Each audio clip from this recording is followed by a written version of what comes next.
നമസ്കാരം, ന്യൂസ് കാർഡിലേക്ക് സ്വാഗതം. വെള്ളമില്ലാത്ത ഒരു ദിവസത്തെക്കുറിച്ച് ചിന്തിക്കാൻ കഴിയുമോ? എന്നാൽ ആ അവസ്ഥയിലാണിപ്പോൾ ഇന്ത്യയുടെ സിലിക്കൺ വാലി എന്നറിയപ്പെടുന്ന IT നഗരമായ ബാംഗ്ലൂർ സിറ്റി.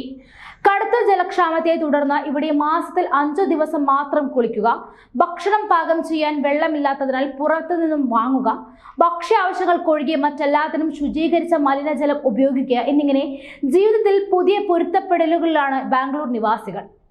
രൂക്ഷമായ കുടിവെള്ളക്ഷാമത്തെ തുടർന്ന് ജലം ദുരുപയോഗം ചെയ്യുന്നതിനെതിരെ കർശന നടപടികളുമായി ബാംഗ്ലൂർ സംസ്ഥാന സർക്കാർ രംഗത്തെത്തിയിട്ടുണ്ടായിരുന്നു.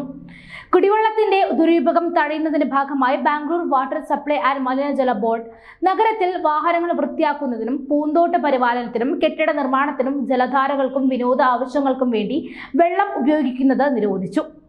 നിയമലംഘകർക്ക് ആദ്യപടിയായി 5000 രൂപ പിഴ ചുമത്തുമെന്നും കുറ്റം ആവർത്തിക്കുന്നവർക്ക് ഓരോ ദിവസവും 5000 രൂപയും അധികമായി 500 രൂപയും പിഴ ഈടാക്കുമെന്നും ബോർഡിന്റെ ഉത്തരവിൽ വ്യക്തമാക്കിയിട്ടുണ്ടായിരുന്നു. നഗരത്തിലെ പ്രധാന മേഖലകളിൽ എല്ലായിടത്തും കോർപ്പറേഷന്റെ പൈപ്പ് വെള്ളവും ടാങ്കറിൽ എത്തുന്ന വെള്ളവുമാണ് ഉപയോഗിക്കാറുള്ളത്.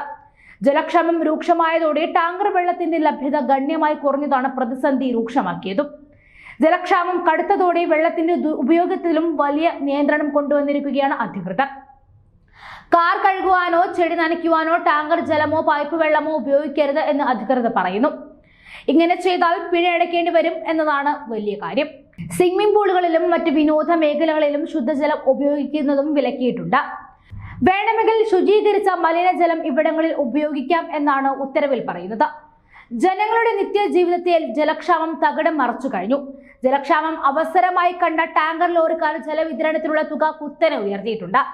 ഇത് നിയന്ത്രിക്കണമെന്ന് കോർപ്പറേഷൻ അധികൃതരോട് ആവശ്യപ്പെട്ടു വരുന്നുണ്ട്. ജലക്ഷാമം പ്രതിസന്ധിയാക്കിയത് ആരോഗ്യ മേഖലയെ കൂടിയാണ്.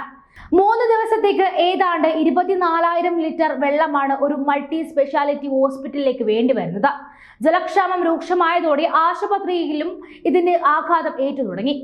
ജലത്തിന്റെ ഉപയോഗത്തിന് നിയന്ത്രണം ഏർപ്പെടുത്തിക്കൊണ്ടിരിക്കുകയാണ് ആശുപത്രികളും. ശുദ്ധജലക്ഷാമം ജലജന്യ രോഗങ്ങൾക്കും വഴിവെക്കുമെന്നും ആരോഗ്യ മേഖലയിലുള്ളവർ ആശങ്കപ്പെടുന്നു. മാർച്ച് 25-ന് ബാംഗ്ലൂരിൽ IPL മത്സരങ്ങൾ ആരംഭിക്കും എന്നതാണ് ഇപ്പോഴത്തെ ഏറ്റവും വലിയ കാര്യം. 4 പതിറ്റാണ്ടിനിടയിലെ ഏറ്റവും രൂക്ഷകരമായ ജലക്ഷാമം നേരിടുന്ന ബാംഗ്ലൂരിലെ IPL മത്സരങ്ങൾ മാറ്റിവെക്കണമെന്ന ആവശ്യവും ശക്തമാണ്. എന്നാൽ ഇനി മാറ്റിവെക്കലോ വേദി മാറ്റമോ അനുവദിക്കാനാകില്ല എന്നാണ് കർണാടക ക്രിക്കറ്റ് അസോസിയേഷന്റെ നിലപാട്. സ്റ്റേഡിയത്തിലേക്ക് ഒരു ദിവസം ഏതാണ്ട് 10,000 ലിറ്റർ വെള്ളമാണ് ആവശ്യം. വെള്ളമില്ലാത്ത അവസ്ഥ പ്രകൃതിയെയും മനുഷ്യ ശരീരത്തെയും നിർജ്ജലീകരണത്തിലേക്ക് നയിക്കും.